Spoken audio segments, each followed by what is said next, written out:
take some questions while we wait. Mr. Bays. So Uganda, Bobiwine has been arrested again in Uganda ahead of the forthcoming elections. How concerned is the Secretary General about these developments? We are.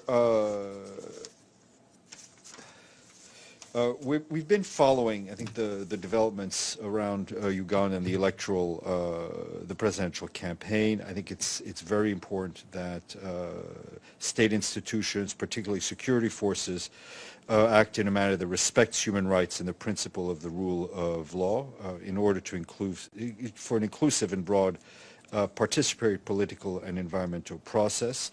We will be following up more closely on the latest developments. And I think it's important that all parties and political actors and government leaders work in a way that will ensure a peaceful election. A couple of follow-ups. You talk about peaceful, but the arrest has been followed by protests which appear to have been violently put down. There are even reports of people being shot by security forces, unconfirmed, and now some sort of curfew underway. How concerned are you about the current situation? Well, people have a right to demonstrate peacefully. Any excessive use of force by security forces anywhere is of concern to us.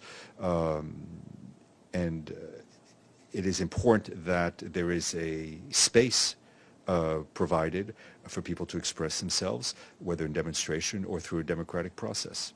After 36 years in power, do you think President Musevni is going to allow free and fair elections? I ask that question because the EU now is not going to send a monitoring mission. The reason the EU is not going to send a monitoring mission is because it says it's done it in previous years, and in 2016 it made 30 recommendations of things that the Ugandan authorities needed to do to have free and fair elections, and not one of them has been implemented. Well, I can't predict what will happen. What I can say is that we hope there will be the space for the exercise of the democratic process.